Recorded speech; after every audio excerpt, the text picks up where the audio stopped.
I got it. Okay.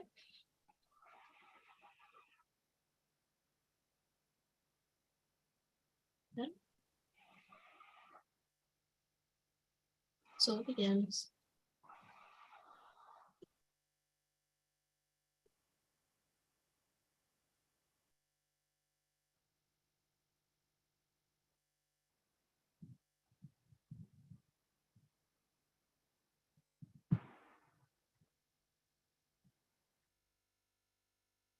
The books are neat.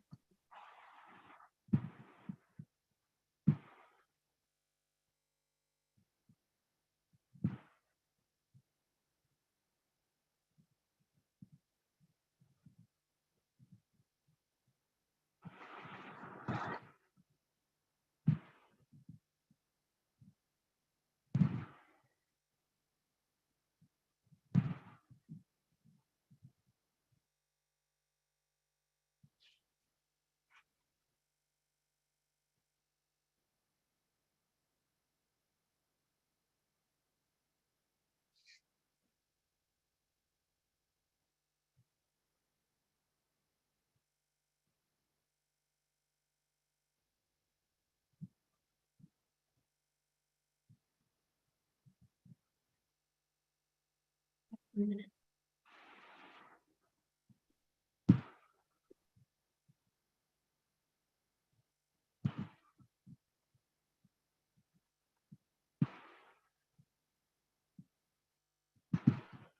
You want to go back to the options and see that you also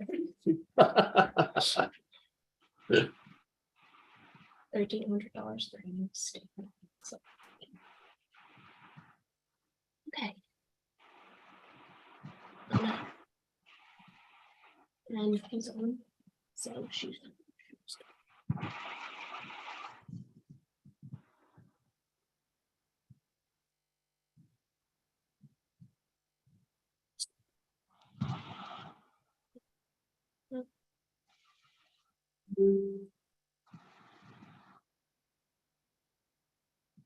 I don't know what that meant. Good evening, everyone. On behalf of the Mumbai Research Center of the Asiatic Society of Mumbai, let me welcome you all to this lecture series on the Kingdom of Ahmadnagar. Our guest speakers are going to be Dr. Kenneth Robbins, Pushkar Sohoni, Malik Ambar, and we have today, we're going to have, let me just start by introducing Kenneth Robbins, please. Dr. Robbins is a scholar and collector. He has curated many exhibits and scholarly conferences dealing with with maharajas and nawabs in Indian history, painting, geography, religion, medicine, numismatics, and philately, as well as multiple exhibits on the Jews in India. He has published more than 150 articles and co-edited and co-authored 14 books, including African Rulers and General in India and African Elites in India. His work on the Deccan also focuses on Kolhapur and the Deccan States Agency, as well as the Bene Israel and the Nawabs of Janjira. Before I introduce our first speaker today, let me also thank Ramesh. He was the person who conceptualized this series almost a year ago, which has now materialized today. Today is going to be Mr. Pushkar Sohoni. Pushkar Sohoni is the Chair, Humanities and Social Sciences at the He's the Chair, Humanities and Social Sciences at the Indian Institute of Science, Education and Research in Pune. The author of the Architecture of a Deccan Sultanate, Courtly Practice and Royal Authority in late medieval India. He received his PhD in the History of Art from the University of Pennsylvania with a dissertation focused on Nizam Shah Ahmadnagar, a licensed architect in India. He trained in historic preservation and has extensively published on the historic built environment. Over to you, Dr. Robbins. Thank you so much. I'd like to welcome you all. I first learned about Ahmednagar in the 1970s when I started being interested in Indian painting. And I think that this points out the basic difficulty that we have, how to conceive of the area that we now call the Deccan over millennia of history. One of the important things in this has been the work of the Deccan Heritage Foundation. And I'd like to dedicate this series to the late Dr. John Fritz, who worked for decades in Vijayanagar. And you may know his guidebook, Hampi Vijayanagar. And now the British Library has all the maps, drawings, and photographs of Hampi that he and George Michel have given to them. How do we discuss this issue? I'm working on a number of areas, minority groups, Jews, African Muslims, and so on and so forth in the so-called Deccan. How do we avoid erasing the history of this area before the rise of the Bahmani sultanates? We have this huge problem of periodization of history, losing the idea of the continuity of Hindustan. And a large part of that has been the colonial historiography. And the colonial historiography is based on a book of somebody who is associated very closely with Ahmadnagar. That's for history of Farishta, who was born in Ahmadnagar and spent many years there until he was forced by religious issues to move to Bijapur, a neighboring sultanate. So the question I'm going to be asking people is, how do we keep the idea that there's a continuity in this history across the fact that that the names change, and we're talking about different places and we're giving them different names. When we talk about this, a very common way is to see this in terms of Muslim rulers against the Hindu kingdom of Vijayanagar. And of course, there is some proof of this. This is a painting from Ahmednagar showing the Sultan decapitating the strongman of Vijayanagar in a 1565 battle. But the history is much more complicated than that. First of all, during this period of the so-called Muslim rule in Deccan, there's an erasure of the history of the ongoing role of Hindus and other indigenous people there. For example, if we talk about Shivaji's father almost saved the state of Ahmednagar from being conquered by the Mughals, and the history might have been slightly different and very different if we understand that Marathas continue to have an important role in power and so on and so forth during this period, despite the fact that the Muslim-ruled sultanates were in power. Of course, we also have to understand the rise of other military groups like the Abyssinians, who were so powerful in both Bijapur and Ahmednagar, and the role that they played in the history of this, which creates this idea of a Deccan polity, despite the fact that after the fall of the Bahmanis, that this was divided. There was this series of conquerors coming from the north. First, the sultans of Gujarat, and then the Mughals. And Ahmednagar, led by Malik Ambar, who was an Abyssinian, was in the forefront of protecting the Deccan. We have to understand that even though there were battles between Vijayanagar and Muslim rulers, that there were continuing battles between Muslim rulers. And it was not just rulers from outside, but that the local sultanates of Bijapur and Ahmednagar were always fighting with each other. We have to understand the role of Muslim converts, like Maulana Hassan, who was the father of Malik Ahmed, who founded Ahmadnagar. And we have to talk about the way in which Hindus did play a role in this society. For example, the governor of Daladabad Fort was the mentor of the great Bhakti saint poet Eknath. We have to focus on the various Sufi shrines in and near Kaldabad and their history and the complexity of adherence.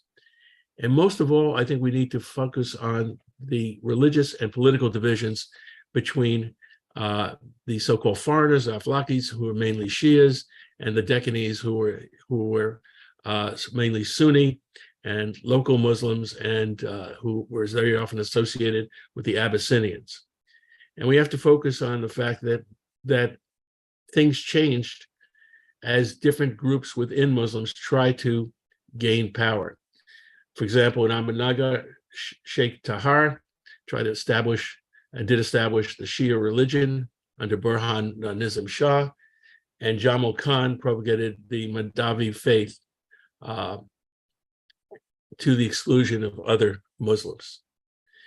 We also need not to erase the history of women in this area. There were many important women who functioned as regents, like Kunza Humayun and Chan Bibi, who was an Ahmadnagar princess, and she was regent not only in Ahmadnagar, but in Bijapur as well, and is focused on today and considered a warrior princess. And the soil of this area gave rise to one of the great women leaders, Ahilyabai Holkar. And we need to focus on the fact that this is an area that continued to have women leaders. Among the Marathas, I'd also cite Tarabai, the real founder of Kolhapur, and the great role of the Ranis of Savantwadi.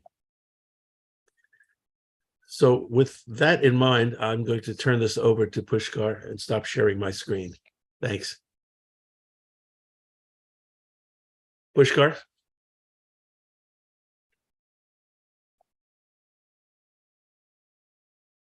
I was muted. I thank everybody for being here. I think the rains also help. It's just easier to have participation in an online program in the monsoons, but I'm glad that a large number has shown up, and I was told that this is being streamed live on YouTube because this virtual room cannot take care of so many people who are attending at the same time. Now, I first came to Ahmadnagar as somebody studying Ahmadnagar, not in the 1970s like Ken did, but exactly 20 years ago in 2003. And about 10, 15 years of research eventually resulted in this book, which was about the architecture of Ahmadnagar. And this is something I'll be talking of day after tomorrow.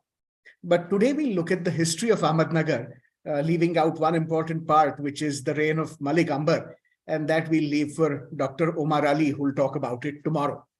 But let me start sharing my screen, and we can begin. So share screen, and here we are. Okay. So, and actually you don't really need to see me either. The city of Ahmadnagar is actually what gives the kingdom its name. And a number of these capital cities, whether it's Bijapur, Golconda, or others, have lent their names to the entire kingdom. And so the city of Ahmadnagar is actually very central to this story, and we'll talk about that too. In any case, it's always confusing because the city is called Ahmadnagar, so is the kingdom, and the dynasties are called the Nizam Shahs. The city of Ahmadnagar has a handful of buildings today that are among the few reminders of a homegrown dynasty in the Deccan. The Nizam Shahs dominated what is now most of Maharashtra, and they also fought what they thought were outsiders, particularly the Mughals, and helped create the ground for the great Maratha leader Chhatrapati Shivaji, who will emerge at the end of the Nizam Shahi kingdom. In fact, he will be born just 6 years before the kingdom is finally vanquished. So who are the Nizam Shahs? What was this kingdom of Ahmadnagar, and why should we remember them? And to answer some of these questions, let's go back to the 14th century, where the story really begins. And the story begins with an ambitious takeover of the Indian subcontinent by the Khiljis, who are reasonably successful in that they conquer, or at least succeed in making local kings pay tribute to them for a short while. And they go all the way down, destroying the 3 big kingdoms of the Deccan, which are the Yadavas of Devgiri, the Kakatiyas of Warangal, and the Hoysalas of Dwar Samudra. And they amass a lot of wealth. And part of this Khalji rule, this the Delhi Sultanate rule, is the continuum with the Tughlaqs, who take over the same kingdom. And the Tughlaqs, particularly under Muhammad bin Tughlaq, who's variously described as either a madman or a great visionary, he moves his capital down to Devgiri, or Daulatabad, as he renames it. Daulat means government, it means fortune, it means a number of things. And this capital of Daulatabad is from where he hopes to administer all his territories as it's reasonably in the center. But of course, things are not going to go according to his plan. And basically, his attempt to settle his capital in Daulatabad failed, because first there is a big plague in Bidar and then a rebellion in Bengal, and he has to rush back north. And what was left in his ambitious new capital were the remnants of a very disgruntled force. And so within a few decades of him establishing his capital at Daulatabad or Devgiri, the whole empire that he has built starts crumbling. And there are various governors he's appointed, various local rulers who have served him, all of whom declare independence. And this is the period when a number of new sultanates emerge on the scene.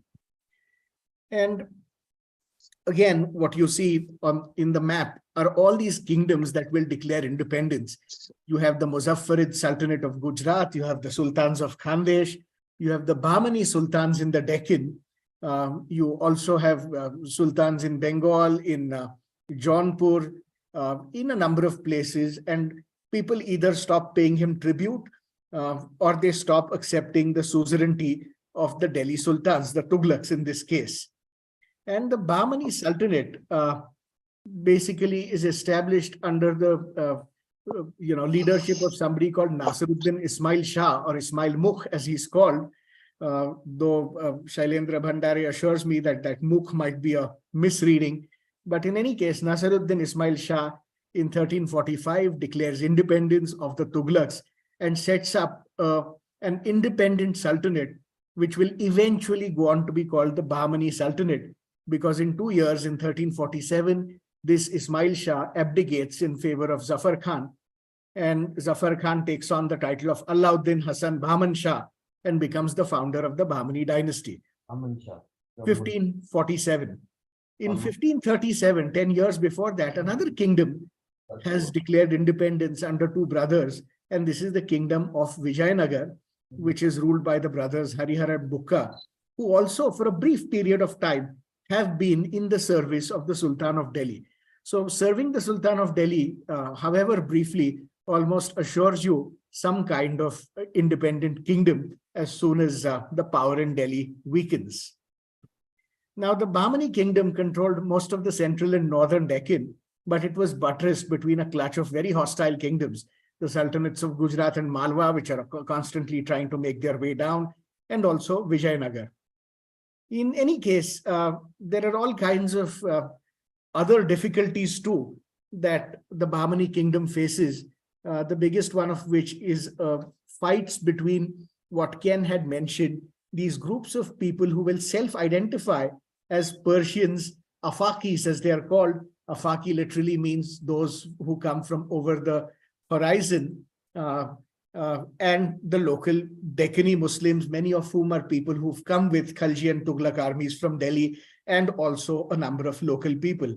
Adding to these Dakhanis is the strength of local groups who will, through military service in the Sultanates, start identifying as Marathas, and eventually another group called the Habshis or Abyssinians, who are people brought over from Africa initially as, slaves might be too strong a word, but really mercenary soldiers. And some of them do come as traders and independent agency as well. In any case, the Bahmani kingdom will quickly unravel into a number of small states that you see in this circle over here. Three of them being famous: Ahmadnagar, Bijapur, and Golconda, which you see in the map on the left-hand side. Now, only the Nizam Shahs of Ahmadnagar claimed to have local roots, and they used it to good measure. The rulers of Bijapur and Golconda claimed to come from the borderlands around Turkey and Iran, being of clans like Akkoyunlu and Karakoyunlu, and so on. Whereas we know that the rulers of Ahmadnagar prided themselves on being part of the family of Kulkarnis from a village called Pathri in Marathwada. And in fact, you have correspondence later on where they are constantly asking the Imad Shahs of Birar or Vidarbha to return to them the village of Pathri, as it is their ancestral village.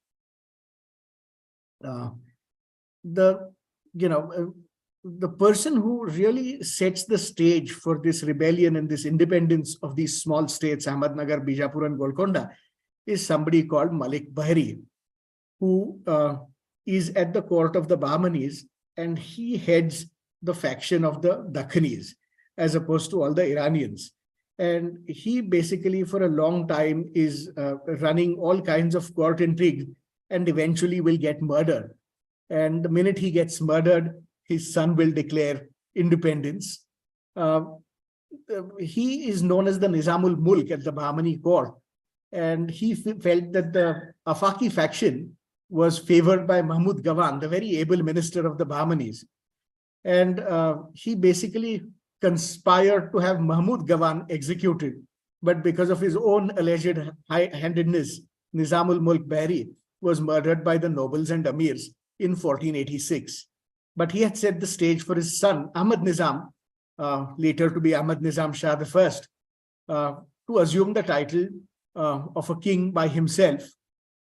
And at the time of his accession, Ahmad Nizam Shah, was the decorated governor of the fort city of Junnar. And when I say fort city, the fort we are talking to is the fort that is known as Shivneri today, which is also celebrated as the birthplace of the king who would arrive 100 years later, Chhatrapati Shivaji. Ahmad Nizam Shah, or Ahmad Nizam Bahri as he was called then, controlled key territories and a number of very old forts along the western Deccan, like Junnar, Jivdhan, Lohogarh, Kondhana, now known as Sinhagarh, Jon, Tunga, Tikona, Purandar, Pali, and Danda Rajpuri. All the forts, I mean, most of these forts are extant, and I'm sure many of you have visited them. All these forts were vested in his name as a Jagir, and he had captured them in the name of the Bahmani Sultan. So they were rightfully his because he actually had made efforts to capture them. And his capital was the fort of Junnar, and his core kingdom was roughly congruent with the valleys of Western Pune district. And so here you have striking parallels with what will happen later on with the beginning of the independent Maratha kingdom. So he was fluent in the Dakhani tongue, rooted in local culture, had local roots, and was distrustful of large numbers of foreign newcomers at the court who were being given power and privilege. And so it was from his capital at Junnar Fort, which is the leftmost dot that you see on the screen,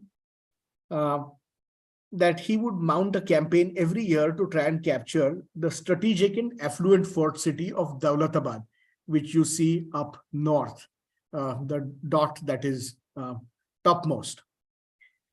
And every year he would go from Junnar to Ahmadnagar, and because of all the rivers that you see marked there, he had to take a route which would take him through a site that would eventually become Ahmadnagar, which is this dot in the middle over here. he founded the city of, well, actually the fort of Ahmadnagar in 1494 on the banks of the Sina River, midway on his route between Junnar and Daulatabad. And where the fort was founded was a place called Bagh-e-Nizam, and there is still a Sufi dargah at the entrance of the fort of Ahmadnagar. And this is called Baba Bagh-e-Nizam. And this is where Ahmad Nizam Shah had defeated a Bahmani army in 1492. And he had marked this spot, laid out a garden, and eventually he would found a fort over here, a mud fort, which would later be fortified with stone in the 1550s, as we know from an inscription on the fort. But this also was the perfect base from where he would launch his annual attempts at capturing Daulatabad.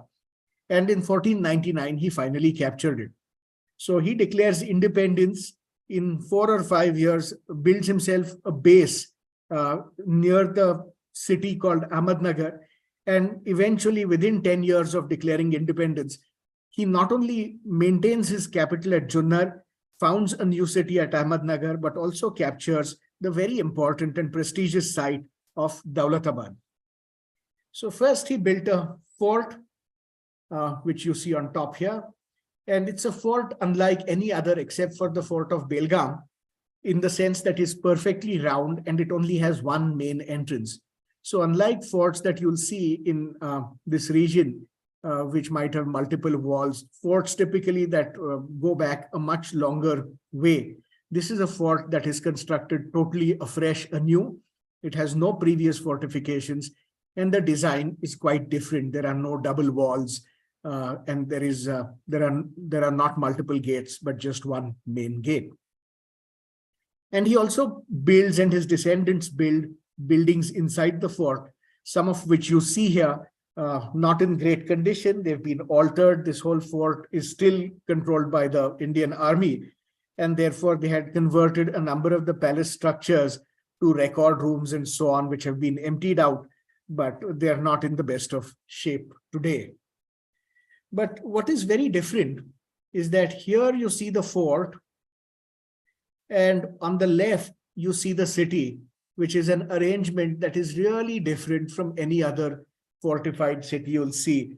So if you look at something like Daulatabad, particularly as it grows, the civilian settlement is right next to the fort. In fact, it's abutting it. The fort or the citadel will be a part of the larger city. You look at Bidar Fort, it's the same way. The walled city is attached to the fort. You look at Ahmedabad, it's the same way. In fact, most Sultanate cities, including Bijapur, which has the citadel right in the middle of the walled city, will have the fort, the most fortified part for the royal family, within or at least attached to the city. Whereas in the case of Ahmadnagar, the city really is at a distance from the fort, which is very discreet. And Ahmadnagar city will not have city walls till Aurangzeb orders them to be built in the late 17th century. And they are built to defend against petty robbers and dacoits, and basically control all kinds of revenues in and out of the city. But this is a city that is built without walls, and it's built at a distance from the fort. Contemporary writers of the period, one of whom we've heard about recently, Firishta, Muhammad Qasim Astrabadi, who grows up in Ahmadnagar, basically describes the city as such. He says, Ahmad Nizam Shah laid the foundation of a city in the vicinity of the Sina River, to which he gave the name of Ahmadnagar. So great exertions were made in erecting buildings by the king and his dependents that in the short space of 2 years, the new city rivaled Baghdad and Cairo in splendor. You have another account in the Burhan-e-Masir by Sayyid Ali Tabatabai, when he says, when it was finally decided to build a city in that spot, the king halted there, and having ordered astrologers to select an auspicious day for the beginning of the work, summoned architects, surveyors, and builders from Junnar to lay out and build the city. Ahmadnagar, the city, and the fort as an ensemble would serve as the Nizam Shahi capital till about 1600, after which they were forced to flee in various places. Now, the city, in the 16th century, when it was built, started really wonderfully because they could manage water coming from a large distance. Unlike cities that were built in this region before the sultanates, which were all cities along river banks and watercourses, this was a city that was built along the banks of the Sina River, but the Sina is a seasonal river. It's not a perennial river. You can't rely on it as a constant source of water. What they really relied on was a hydraulic technology called the Khanat or the Karez, which is a series of underground tunnels punctuated by vertical shafts that would bring water from distances as far away as 15 and 20 kilometers. And so the city of Ahmadnagar is supplied completely by these kinds of underground channels. And people tell me that even in the drought of 1972, when water was scarce everywhere, there were places supplied by these kanats that always seemed to have water. This is a system you'll see at Bidar, you'll see it at Bijapur, you'll see it at Burhanpur. In fact, you'll see it in all the cities founded and built in the 15th and 16th centuries in the Deccan and in Khandesh and Malwa. Now, what you see on the right is one of these cistern towers. This one is not from Ahmadnagar city, it's actually from Aurangabad, but they look like this. And these are periodically put in over the pipes to equalize the pressure. And also it's a place from where you can periodically desilt this water. But the foundation of a city in a place that was previously uninhabitable as an urban settlement is possible only because of this technology of kanats, which is brought in from Iran and Bahrain, both of which have long traditions and histories of such water management systems. Ahmadnagar Fort and Ahmadnagar city also is the home of a number of technical innovations, and a lot of gun casting happens at this place. The gun, which is called Malik-e-Maidan today in Bijapur, is actually cast in Ahmadnagar city. And even the fort tries out a number of new techniques of crenellations, machicolations, merlons, and so on. You have the only other place which has it is actually Naldurg, this single bastion with multiple lobes on it. The city also becomes the center of a large number of other cultural expressions and sees a proliferation of literature and painting, and we'll look at some of those paintings later. And so what you do have is works in Sanskrit, Persian, Dakhani, and a kind of Proto-Marathi at times, also Arabic being written in this kingdom. And as Ken mentioned, Sufi and Bhakti saints such as Shah Sharif and Eknath also operated in the domains of the kingdom of Ahmadnagar. Now, Shah Sharif is particularly important because it is to him that Maloji Bhonsle goes and asks for sons. And in return, he names his sons Shahji and Sharifji. This is Chhatrapati Shivaji's father and uncle, Shahji and Sharifji, named after the Sufi saint Shah Sharif, whose basically ashram, his dargah, is still in Ahmadnagar at a place called Dargah Daira. And Dargah Daira itself has an interesting history because it later becomes the center for the Mahdavi sect, Jamal Khan Mahdavi and so on, who are trying to create all kinds of unrest in the 1590s in Ahmadnagar. In any case, the Bhanu Datta's Rasamanjari is patronized at the Nizam Shahi court. So is Sabaji Pratap Raja's works. You have Eknath, whose guru, Janardhan Swami, is an employee of the Nizam Shahs at the fort of Daulatabad. And you have Dakhani works like the Diwan-e Hasan Shauqi, which is actually a wonderful Dakhani narration of the kind of court politics that goes on between various courts in the Deccan. In addition, you have a number of medical manuscripts and other legal texts that are also produced in Ahmadnagar, particularly in a place called Bara Imam Kotla, which we'll look at day after tomorrow, which is an academy where scholars from all over the world seem to come. Now, as I said, the city of Ahmadnagar itself doesn't have a royal residence. And the Nizam Shahs live in the fort, which you see is besides it. So the red circle is the city. The fort is besides it. But the Nizam Shahs built several palaces in areas around the city. So if you look at all these boxes, these are all suburban areas where they lay out big gardens and very often have pavilions and places that you can relax in. And again, we'll look at the architecture of these day after tomorrow. But the Hasht Bihisht palace, which you see on the bottom left now, doesn't look like it because there are buildings all around. This was taken, I think, 15, 20 years ago. On top left, you have the Farah Baksh Bagh. On the top right, you have a place called Manzar Sumba or Manzar-e-Suba, as the original etymology might suggest. And on the bottom right, a large palace near Bhatavadi called, well, locally now known as Kalavantinitsa Mahal, but that is an apocryphal name given to almost any palace of which we do not know a history. But you have these suburban palaces built by the Nizam Shahs all around the city, and it would seem that they would spend a lot of time in these kinds of settings, not necessarily in the confines of the fort. And this is a mode of town planning that you see, for example, in Timurid Herat. You'll see it a lot in Central Asia. It's something that is an idea coming into India from elsewhere. Now, the first Nizam Shahi king of Ahmadnagar, Ahmad Nizam Shah, dies in Ahmadnagar and is buried in a place called Roza, which again means nothing more than a funerary garden in this sense.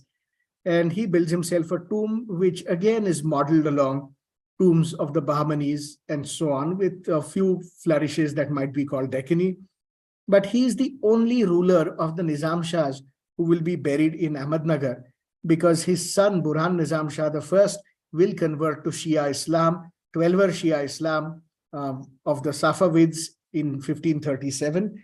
And this happens because of the arrival of somebody called Shah Tahir Hussaini, who converts him to 12er Shia Islam. And after that, all the Nizam Shahi kings send their bodies after embalming off to Karbala, where they will be buried. So what was clearly intended as a big royal necropolis remains essentially a compound with a one major tomb and a minor tomb. But the rest of the kings do not get buried in Ahmadnagar, which certainly is different from what you will see in Bijapur or Golconda or Bidar, where all the kings choose to get buried right next to their capital.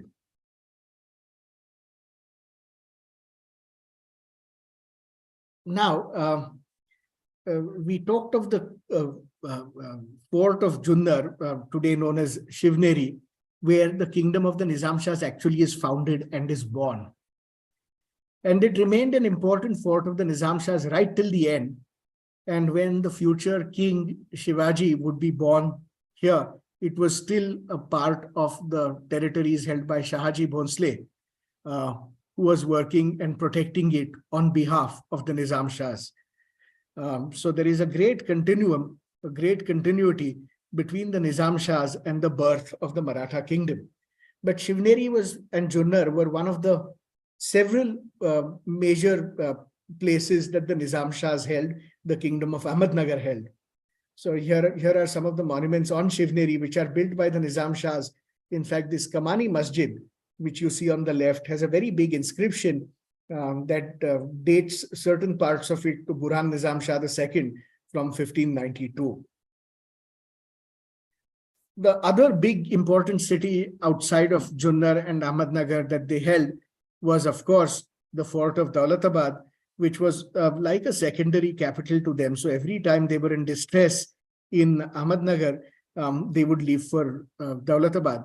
And in fact, a very large percentage of the fabric of Daulatabad that you see today is built under the Nizam Shahs.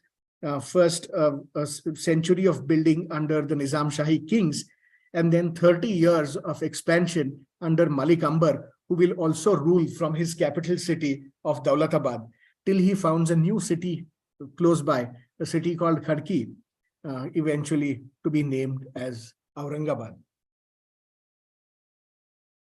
Close to Daulatabad is another place that is very dear to the Nizam Shahs, and that is Kuldabad. Khuldabad, because there are a number of important Chishti saints who are buried here. And in fact, Malik Ambar, because he's not a Shia and he's not of the royal family, chooses to have himself buried in a tomb that is built for him in Khuldabad, right next to the Dargah of Zarzari Zarbaksh, who is a great saint. Again, Khuldabad is also where Aurangzeb will eventually be buried. And Aurangzeb also has a deep Ahmadnagar connection because he dies in Ahmadnagar and then chooses to be buried in, not then, but he would have chosen to be buried in Khuldabad before he died, but he's moved there after he dies. Now, Khuldabad is the spiritual capital of the Deccan because a number of dynasties that even rule in lands far away, for example, the sultans of Khandesh, who will have their capital at Burhanpur, all basically have deep ties and send missions all the time to Khuldabad. And in fact, what you have in Burhanpur, the city and the suburb of Zainabad on the other bank of the river, is no different from the configuration you have in Khuldabad, where on one side of the road you have Burhanuddin Garib's mausoleum, and on the other side you have Zainuddin Shirazi. And Burhanpur and Zainabad are named after these two saints. So the Khuldabad, has the mantle of being the spiritual capital of the Deccan, and the Nizam Shahs are very happy that they hold on to it through most of their reign. They also hold important cities on the coast, like Chaul, which is their biggest port. Not a lot remains of Chaul now, except 3 or 4 different kinds of buildings, including a rather large mosque. But Chaul is their window to the world because this is where they are receiving everything from West Asia, whether it's ideas, whether it's goods, it's animals, it's horses, it's commodities.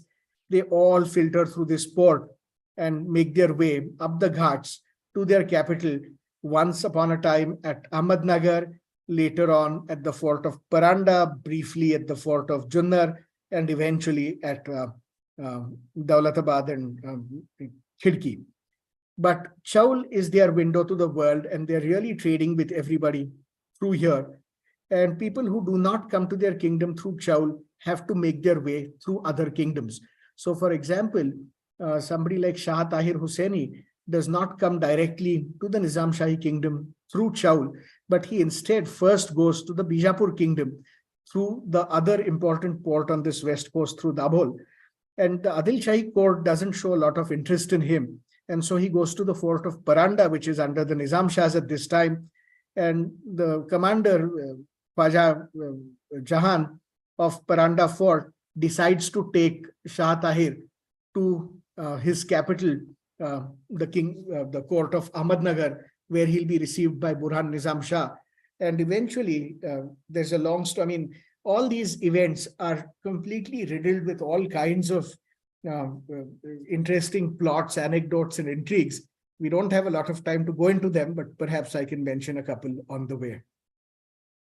Now, sorry about this map, because what used to be an outline of the city was in very thin yellow lines, and I don't think they're really visible here. But this is a map based on the city of Ahmadnagar, and all these names are names of wards in the city.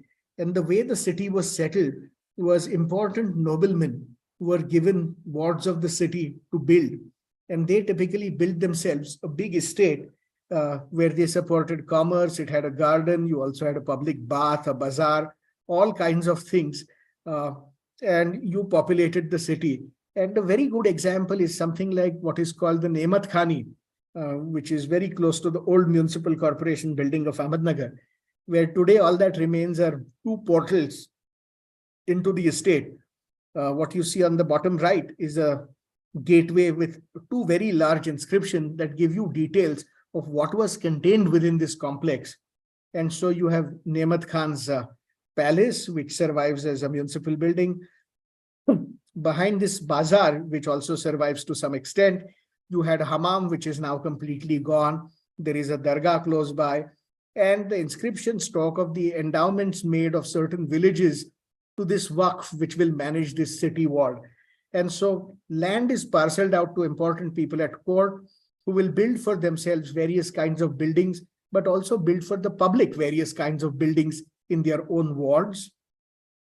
And before the king can take everything away, it will be transformed into a Waqf, which becomes a religious foundation, and the king can never ask for this land back again.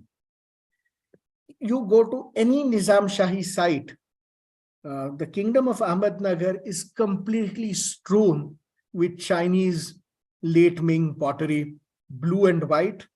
You'll find shards everywhere. You walk in Chaul, you walk in Daulatabad, you walk in around Ahmadnagar city to any of these garden sites. You walk anywhere in Junnar, you'll find pieces like this. And this kind of blue and white Chinese ware is so ubiquitous all over the Deccan that the minute you find it, you know there is a Sultanate site somewhere. You'll also find it in Golconda, you'll find it in Bijapur, you'll really find it everywhere. And the Chinese are exporting in large quantities mass-produced pottery, something that they have done in subsequent centuries too. And what you see at the bottom right is imitation ware, local ware that is not of such a high quality of kaolin, but it starts to crackle. So you have a lot of Chinese wares and also imitation wares throughout the kingdom of Ahmadnagar, and indeed through all the Deccan sultanates. The Nizam Shahs of Ahmadnagar will also control a number of key forts, not just in the Western Ghats, but also in the eastern lands, because this is their line of defense against the Adil Shahs and the kings of Golconda, the Qutub Shahs. And so the fort of Paranda is an important one. The fort of Solapur is another one. And these forts are constantly being negotiated as part of dowry with various people that the Nizam Shahi kings will marry. And you have to realize that the ruling families of the Deccan do form a kind of cabal, including the kings of Vijayanagar, where they are constantly marrying into each other's families. And so the Nizam Shahs will marry the Adil Shahs, the Qutub Shahs, sometimes one of the dynasties of Vijayanagar. And I have a very big list of all the marriages that take place. But let me just show you only the list of marriages that happened between the Nizam Shahs and other dynasties in the Deccan.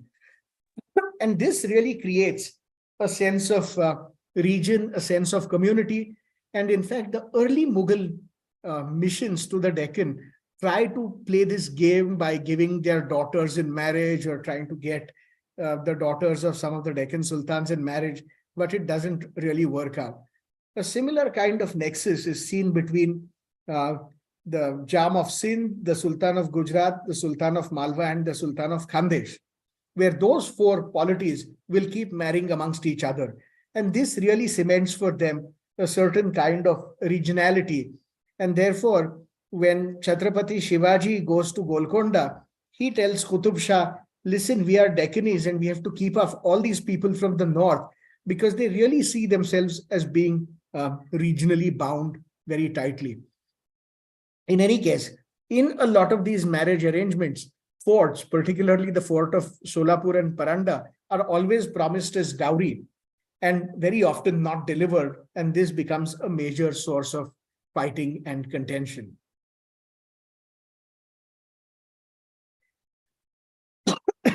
Now, the Nizam Shahs of Ahmadnagar, their brief history, as we outlined, is declaration of independence around 1490 from the fort we now know as Shivneri, quickly capturing within a decade the fort of Daulatabad, in the meantime establishing the fort and city of Ahmadnagar, and then taking control of a lot of forts in the region of Marathwada and also the Konkan, solidifying their position. By 1600, and we'll come to reasons for that, the dynasty is in trouble. Eventually, Malik Ambar from 1600 onwards will become a key player and keep alive till his death in 1626, this kingdom. And beyond his death, for 10 more years, Shahaji Bhonsle will very valiantly try and keep alive the kingdom of Ahmadnagar and the dynasty of the Nizam Shahs. But for people who are so rooted, for people who are fighting off what they think of as invaders from North India, for people who claim ancestral roots in Marathwada, they will also pick up on a number of local customs. And one of which is this kind of visual trope of a lion or some kind of leonine figure vanquishing one or several elephants. And this you'll see usually in sculptural form, in relief, and in round. And this has been variously understood by scholars, some of which is actually quite funny. It has a very long history. You'll find it at the Ellora caves where this photograph is from. This is from the Kailas temple. You'll find it in the temple called Chota Kailas, further up in the Ellora caves. You'll find it on the fort of Ahmadnagar itself. You'll really find this motif absolutely everywhere. And so several meanings have been attributed to this kind of imagery, but the visual trope has remained fairly stable. And it's basically by 1700, it disappears completely. But from about 1400 to 1700, it has a good 300-year run. And you will find it on any fort built by rulers in the Deccan after the Bahmanis, who start using it. The Sultanates will use it, and the early Marathas will also use it. And so you'll find variations on this, even on the fort of Shivneri as the gateways are rebuilt under the Marathas. And you'll find it all important bastions and entrance gates. In fact, so much so that many people fail to notice that the biggest gun cast by the Nizam Shahs, which is the gun called the Malik-e-Maidan, now in Bijapur, also has this motif. The gun itself is in the form of a lion, which is being triumphant over elephants. And so the forts of the Deccan have at least one relief panel of this lion-elephant duel, where the lion is victorious, and the sovereigns, irrespective of their communal or sectarian identity, have this kind of motif commissioned. So whether you're Shia, Sunni, Deccani, Habshi, Siddhi, Maratha, all of them use this imagery for its magical quality, the essence of which is unknown, but it's connected with royal conquest and invincibility, something that will continue in the capital at Raigad, and also in the poem called Shiv Bharata, which is really written in praise of Chhatrapati Shivaji. And here too, basically it uses a classical meter and older metaphors and so on. And it describes Shivaji's beard as beautiful and long and pointed like the tip of an elephant goad. So you have all these local sensibilities, well over 1,000 years old. This is the kind of language about the elephant and the lion that is also used in poems by Kalidasa. And so these kinds of sensibilities really come into these sultanates, particularly that of the Nizam Shahs. And in fact, it's not only local sensibilities, but also things from really far away, like a building plan type called the Hasht Bihisht, which is nothing but 8 spaces organized around a central dome that you find everywhere in the Iranian world. And it comes very quickly to Ahmadnagar in a building called the Farha Bakhsh Bagh. And if you look at the Farha Bakhsh Bagh, remember the plan is not unlike that of the Taj or Humayun's tomb. And in fact, it's very similar in scale as well. And it's not because these buildings are necessarily looking at each other, but they all come from this tradition of Hasht Bihisht plans that you find executed in Iran and Central Asia, except nowhere outside of India do you have them built or surviving on this kind of scale. The Nizam Shahs also will encourage a visual culture that borrows a lot from places far away, a certain kind of cosmopolitanism. They will exchange embassies with multiple kingdoms in West Asia, in North India. They will issue coinage of their own from 1580 onwards. And the reasons for that, I won't go into them here, but their coinage also tries to do things that keeps them on par with other kingdoms, but also does some things which are very local.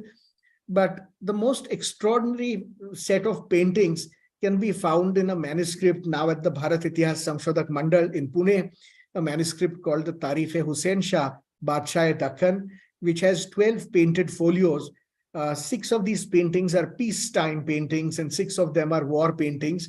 The war specifically being the Battle of Talikota from 1565, 1562. And these paintings of peace and war, a theme that you find again for thousands of years, Razam-o-Bazam in Persianate lands, is represented in this work, which is a big Masnavi, a big praise poem written by a poet called Urfi. And you have these illustrated paintings where, if you look at all the women, the clothes are all local clothes. They are dressed in saris. And what you see is the king and a ghostly outline, which is that of the queen. And this is the only instance we know where the queen of a kingdom is repeatedly depicted in paintings. And she is erased here by her son, Murtaza Nizam Shah I, who will accession the throne in 1567 and then rule till 1588. He is also known as Divana Murtaza or Mad Murtaza on account of several things he does. But it is under his reign that the kingdom reaches its zenith in terms of visual arts and also a certain kind of prosperity. And he is very unhappy because his mother is the regent for him. He is not of an age where he can govern. And so one of the things he does upon assuming power, basically imprisoning his mother and everyone who's running the court, is this manuscript which is being painted around that time. Her figure is completely erased. But what you see here is the king sitting in a posture where one of his feet is upturned, the sole is showing towards you, which in a West Asian context, in a Persianate context, would be a sign of great disrespect. But in an Indic sculptural context, it makes a lot of sense. Again, Dawood Ali has written about the courtly culture of the Cholas, and in this book, he discusses this pose quite a lot, where it is supposed to be a certain kind of affected casualness. The school of paintings that you have at Ahmadnagar is extraordinary because it's the earliest school of Deccani paintings we know, starting from the 1560s. And it goes on. Later, it will become Mughalized under Malik Ambar, and that's the kind of portrait you see on the right-hand side. But initially, it's the most vibrant school. Bijapuri paintings, which are much greater in number, will be done by a number of artists from Ahmadnagar who will eventually flee to Bijapur. In fact, Bijapur's cultural efflorescence happens after the fall of Ahmadnagar, when a lot of literati, painters, and important people, including Farishta, leave Ahmadnagar in the 1590s to go down to Bijapur, sometimes to Golconda. So the other great historian of this period, Sayyid Ali Tabatabai, also an employee of the court of Ahmadnagar of the Nizam Shahs, will leave and eventually go to Bijapur and then Golconda. So on the left, you have a painting of Murtaza Nizam Shah IV. We have at least 4 paintings that are known to be of him. His father is the first one who gets painted, the king called Hussain Nizam Shah. He's the one who commissions the Tarif-e-Hussain Shah, that Razam-o-Bazam manuscript, which has paintings of peacetime and paintings of war. And this is suspected to be, again, Murtaza. But again, there are no more than really 20 paintings that can be firmly attributed to the kingdom of Ahmadnagar. And visually, they form a very important part of its history. Now, these are the battle scenes that you see in the kingdom of Ahmadnagar. I think you saw one of these, the beheading of Ram Raya.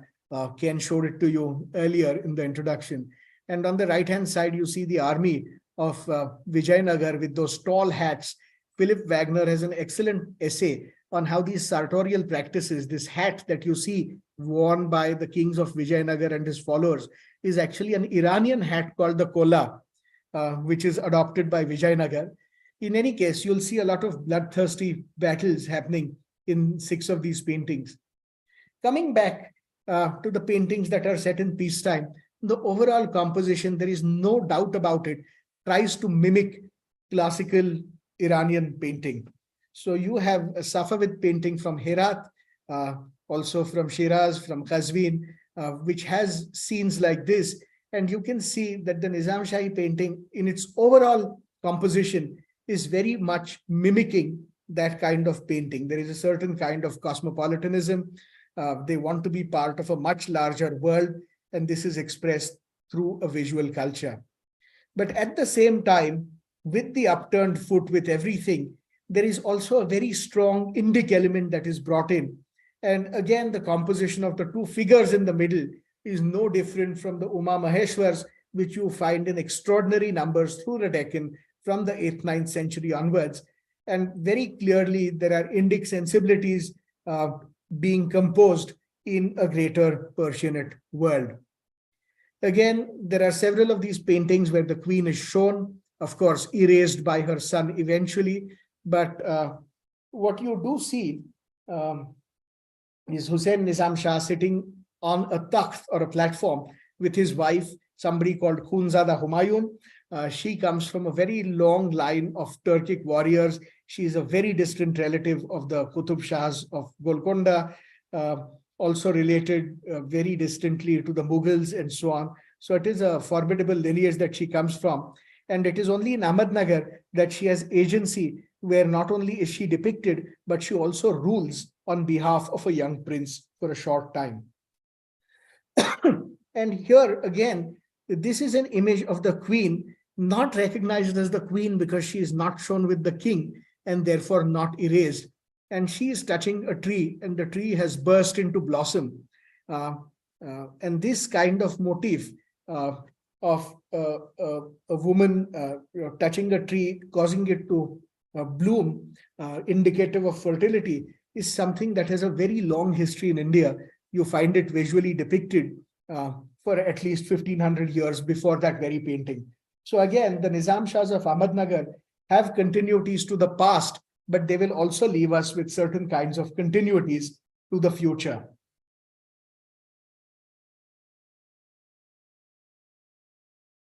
Hussein Nizam Shah, when he comes to the throne in 1553, within a couple of years, has a painting done of himself. And this probably is the earliest painting of the Nizam Shahs, or indeed of the Deccan Sultans that we can think of. On the right are paintings of a book called the Nihangnama, or the Book of the Crocodile, which had various kinds of fighting techniques. In fact, there is also a lot of comment about a certain kind of combat called Yakangi that is very popular in Ahmadnagar, where people are very quick to lose their tempers, challenge each other to duels and kill each other. Something that Farishta laments about, saying this has really become a problem because everybody is quick to draw their swords and we are losing soldiers to duels within the kingdom itself. So after Hussein Nizam Shah, the next king who has himself painted is Murtaza Nizam Shah. And as I said, there are at least 4 paintings we know of his. And here again, you'll see him set against these great golden backgrounds. And if you look at the courtiers around him, and in fact, even him lying down on that bed, you will see that he has on his belt something like a purse. And that kind of purse worn on a belt is something that's very Central Asian, where you have a big tradition of moving everywhere on horses. You need to carry all kinds of things in these kinds of things, purses that are strapped on your belt. And this is something you'll see in late Nizam Shahi painting too. And in fact, Malik Ambar will always be depicted with this. This becomes a late Nizam Shahi fashion. Or maybe it is an early fashion. We just don't know about it because we have no paintings from an earlier period. But you'll really see it on all the paintings that are attributed to the Nizam Shahs. Again, here are a few more of them. And as I said, it's a very tight control group. There aren't that many paintings of the Nizam Shahs.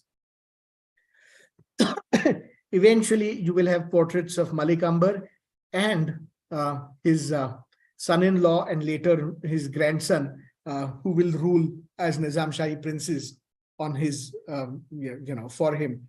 And again, you can see Malik Ambar wearing that purse and his sash is strung over it. Now, the extraordinary lady, apart from Khunzada Humayun, who appears in the Nizam Shahi record, is this lady called Chand Bibi, There are no contemporary paintings of her. All these paintings are from 1800 or later, which is to say 200 years after her death. So she is depicted in the most imaginary of ways. But this imagination continues for 200 years because she's very much part of folklore in which she is the sole defender against Mughal forces who are besieging the fort of Ahmadnagar. In fact, she will be killed by her own people eventually by factions in Ahmadnagar, but she valiantly manages to keep the Mughals at bay for a long time, commanding troops from the front. And here are two more important people who are very, instrumental in the kingdom of Ahmadnagar. I'll talk about them. But talking of Chand Bibi, in 1595, the Mughals invade Ahmadnagar under Prince Murad, and they withdraw because of Chand Bibi's defense of Ahmadnagar fort. In 1599, Akbar again sends a Mughal army with Prince Danial, and in this campaign, or around this campaign, Chand Bibi dies. But again, she survives in lore in a big way. Now, when the Mughals captured the city and fort of Ahmadnagar in 1600, Siddhi Malik Ambar, the Ethiopian slave, this gentleman who had worked his way to becoming the most powerful leader in the Deccan, became the de facto ruler in region. And he shifted the capital of the Nizam Shahs to Daulatabad around 1607. So he was pursued in various places for a while. And eventually he is sent off. I mean, he goes and sets up rule in Daulatabad and rules as the regent. And then he'll found this new city called Kharki, eventually Aurangabad. Malik Ambar was one of the most successful examples of the Siddhi community. And again, we'll leave all discussion about him to Dr. Omar Ali tomorrow. But the Nizam Shahs are important for another reason. So while we were looking at continuities from the past that they have, they also continue into the future. The rise of the Marathas, whom they employed in large numbers in their armies. In fact, last names like Khandagle, Bhosle, Jadhavrao were all courtiers of the Nizam Shahs. The maternal and paternal families of Shivaji Bhosle, the founder of Maratha Swarajya, served the Nizam Shahs with great distinction. And so on the left-hand side is a portrait of Lakhuji Jadhavrao, who is the father of Jiza Mata, who is the mother of Chhatrapati Shivaji. And on the right-hand side is a much later portrait of Shahaji Bhosle, who is the father of Chhatrapati Shivaji. Shahaji Bhosle tried very hard to maintain the Nizam Shahi kingdom. And eventually it was the treaty between the Adil Shahs and the Mughals which forced him to surrender and accept service with the Adil Shah. And Adil Shah had him immediately sent off to the south. But he had already laid the groundwork by controlling important forts in the north. He kept his core Jagirs in the northern Deccan, roughly corresponding with those exactly of Ahmad Nizam Shah. And his son, the great Shivaji, would proclaim independence and assert a local identity that would allow the Marathas to rule and build a great empire. Now, the Nizam Shahs and the Marathas both bitterly opposed Mughal rule. The Mughals rid themselves of the Nizam Shahs by 1636 and firmly established themselves in the Deccan.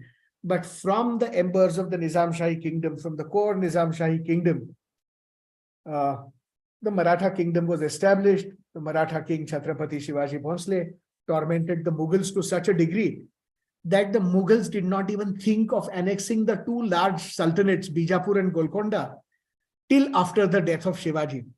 Because if more Maratha courtiers in Bijapur and Golconda joined the Swarajya movement, their survival in the Deccan would have been very difficult. And so Bijapur and Golconda were allowed to survive longer by the Mughals as a strategy to contain the Marathas. And the Mughal Emperor Aurangzeb relocates to the Deccan only after the death of Shivaji. He annexes Bijapur and Golconda only after the death of Shivaji. Mughal dominance over the Deccan was almost complete, but only till Aurangzeb's death in 1707. And the Deccan, as history has proven, even with the Nizam Shahs, was very difficult to manage from the north. And after Aurangzeb, his general Kilich Khan will set himself up as Nizamul Mulk Asaf Jah, also known as the Nizams of Hyderabad, not to be confused with the Nizam Shahs of Ahmadnagar. And the Marathas will find a new lease of life under Chhatrapati Shahu, who had been raised in Mughal custody from 1689 to 1708. In any case, what is unremembered is the valiant resistance of the Nizam Shahs of Ahmadnagar to the invasive Mughals, and the fall of Ahmadnagar as a catalyst for the Marathas to coalesce under a new regime, that of Swarajya. The last champions of the Nizam Shahs were two people who came from communities that had been very close to power, but were always considered marginal, the Siddhis and the Marathas. So Malik Ambar, representing the Siddhis, and Shahaji Bhosle, representing the Marathas, basically upheld the Nizam Shahs for as long as they could. But it is ironic that the Siddhis appointed by Malik Ambar at Janjira and Shahaji Bhosle's son Chhatrapati Shivaji remained sworn enemies throughout their lives. And similarly, the two 18th century powers, both appointed by the Mughal emperor, the Marathas under Shahu and the Asaf Jahs at Hyderabad, also were bitter enemies till the end. But in the meantime, everybody forgot the Nizam Shahs of Ahmadnagar, who was the first dynasty to assert local rule against any kind of sultanate, whether it's the Bahmanis, the Delhi Sultanate, or the Mughals. And they established the first of the post-Bahmani kingdoms and were also the first sultanate in the Deccan to fall against the Mughals. So that in a quick hour is the quick and dirty history, as I could lay it out, of the Nizam Shahs, showing enormous continuities from an Indic past and enormous continuities into a Maratha future. Thank you.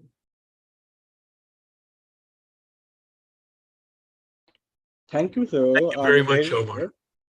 Yeah, thank you, sir. Can we have any questions now, or? Yes, sir. I have enabled the chat box, so you can post your questions. So yeah, sure. Give them a minute. Yeah. Make a whole screen on this. Go to the little green dot. There you go. While we're waiting for questions, I think that yes, Pushkar and I are really both on the same wavelength in trying to show the continuity of the contributions of the Marathas and the local Hindus over the centuries to the history of the Deccan, and to take this further to bring to light the importance of the continuity of those contributions in the form of particularly Kolhapur, and particularly Shahu Chhatrapati of Kolhapur.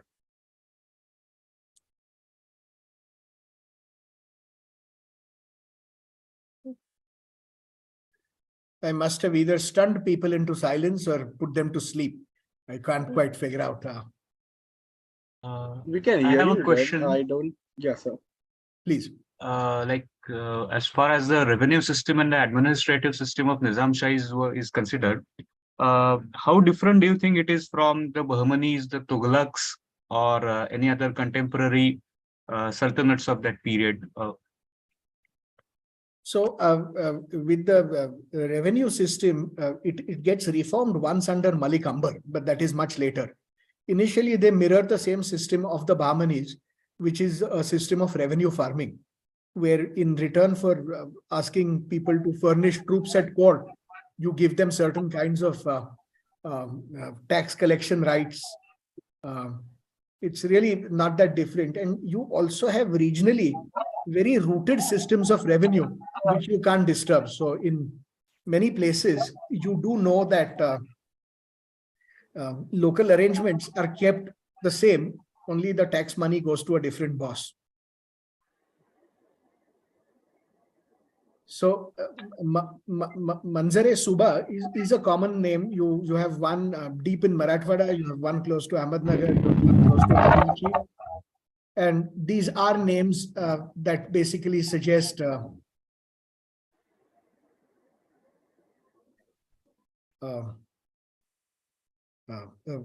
these are places from where you can view, it's basically a vantage. Look at the affairs of that Suba. Like Well, not I just mean, the physical way, not the trade not routes. the entire Suba, but you have a Yeah, good vista. Okay. I should congratulate you for a wonderful talk, sir. I just wanted to know, language were the records found, like, the records of the Nizam Shahis are in which language? They're in Persian, but you also have bilingual records of Persian and Marathi. And sometimes it's very difficult to tell whether it is Persian or Marathi because the Marathi is heavily Persianized and the Persian will also pick up on local words.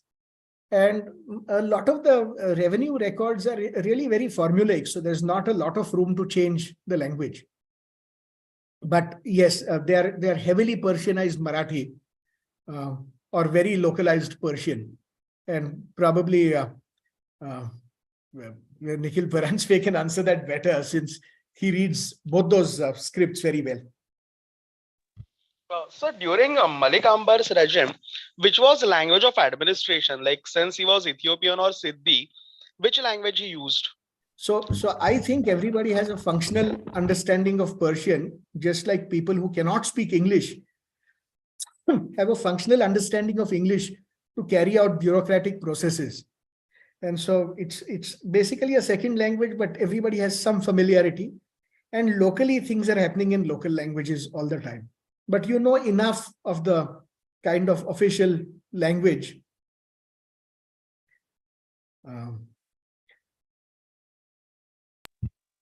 Okay, like those which are being given status as official language between. Yeah. So court administration is largely, but you do have some farmans which are also in Marathi. With the Adil Shahs, you have farmans in Marathi, Kannada, and Persian. But Persian is the dominant language. There is a question from Ashish Kelkar, which is Kannats at Pasargade are UNESCO heritage, Kannats at Ahmadnagar. No, we've actually destroyed a lot of them.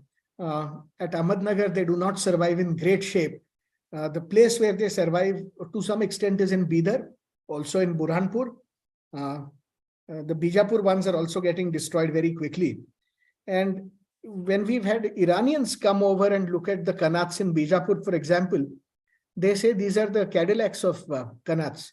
I mean, we have them, we have a long history with them, but the innovations, the technical innovations in Bijapur are far beyond anything that we see in Iran. And that's because you're dealing with a completely different geography. So I wish they can be conserved, but in Bidar, there are a couple of groups very actively working on them. Hi, Pushkar, I have a question. Yes. This is for both you and Ken, again relating to the heritage. There is a specimen of African trees, they're called the baobab. Yes. Which are found in areas associated with the Abyssinian habitation, right? Most of it, Mandu is a good example. Yes. I am told Janjira also is a good example. I was just wondering if Ahmednagar also has some specimens surviving, or you have come across them. Maybe Ken has come across them. So just to both of you. I haven't come across them yet, but we're looking. I think the most striking thing is in our work on finding African communities in India.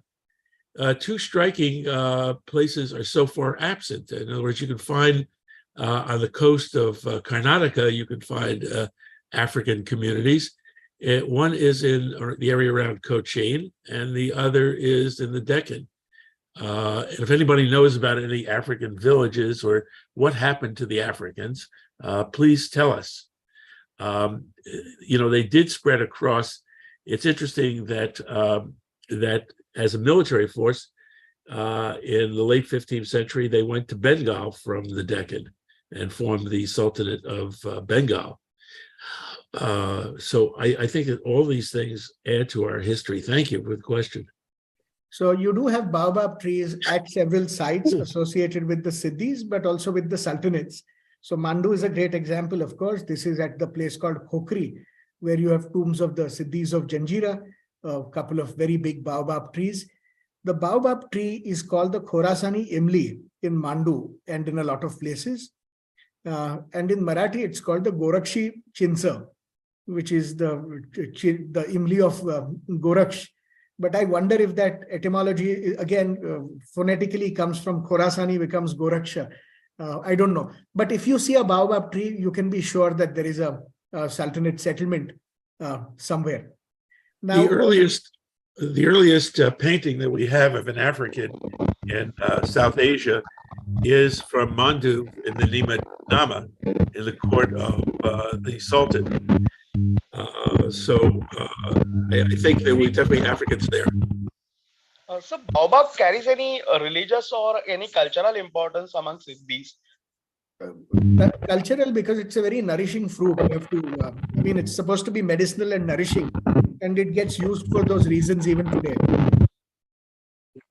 Let me just take a couple of questions I see in the text box. There is one question talking about the moving of Nizam Shahi kings to Karbala, or Emperor Aurangzeb's transfer from Ahmadnagar to Kuldabad after his death.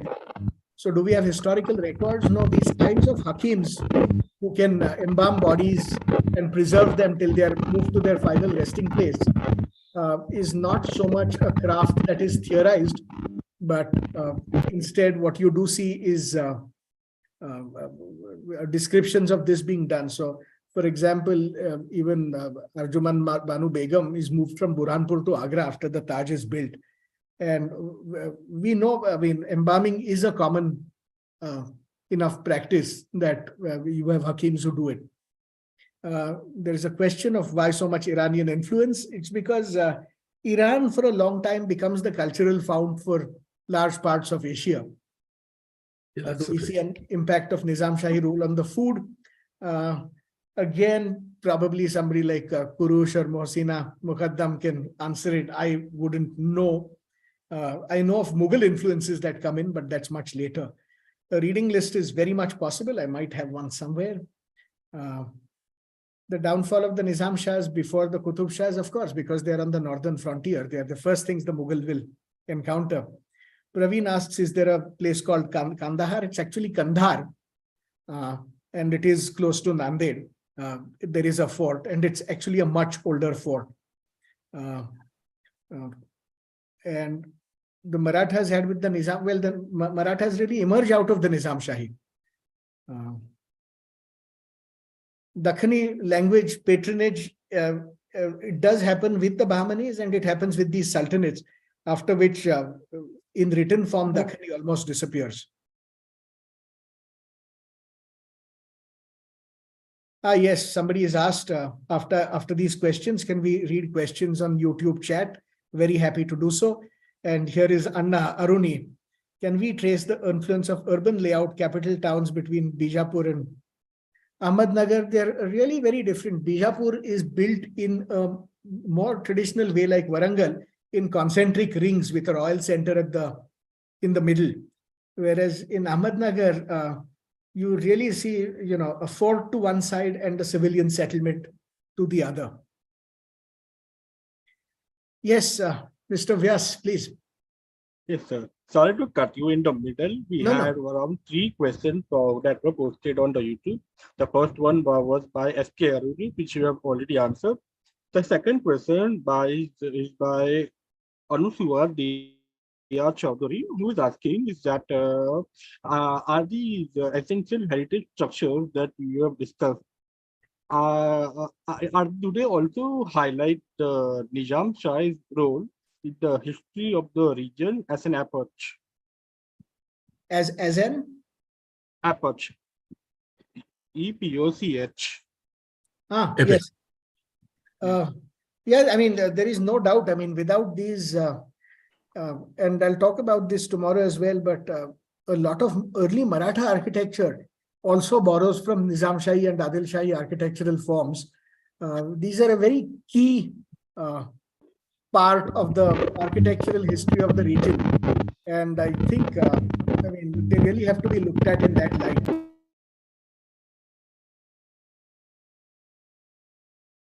Yes, sir. You can hear you. Ken, you were saying? Yeah.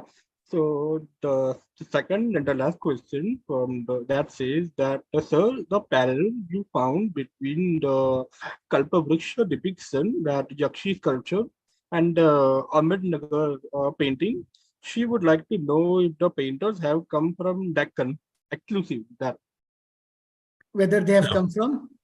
the Deccan. No, there were Iranian painters, and in Bijapur, there was even a European painter, if I remember correctly. And the painters went back and forth in a number of cases between the Deccan and the Mughals. Yeah, you do have painters from all over, and there is also a dialogue between them. So you do see people picking up on various things from elsewhere. Yeah. So I think if there are any more questions, we can wrap up the session. Yeah. Thank you. So, thank you, sir, for this wonderful presentation. The geographical extent of Ahmednagar, is quite vast, and we cannot ever comprehend the scale, until we start taking in all the fascinating histories it has, and they have certainly produced their own architectural manifestation. And of course, these are tied to so many communities, their own individuals, the personalities, the culture, and everything is very nicely interwoven and ingrained in the cultural fabric. So thank you, sir, for taking us to this wonderful talk. It was absolutely sensational. We look forward to your second lecture and tomorrow's lecture by Omar as well. I just had one more question. If there is a reading list, what I'll do is I'll keep it ready for the lecture on Friday. Not Friday. Absolutely. It works, sir. It works. Friday, yes. Yes. And I'll share it on that day. So I don't have to email it anywhere. I can just share it in the chat. I just want to say that Pushkar is a national treasure, and his erudition and as a polymath, he's unbelievable. So thank you, Pushkar. Thank and, you. And thank you to the Mumbai Research Center too, and Professor Nawala and everybody there.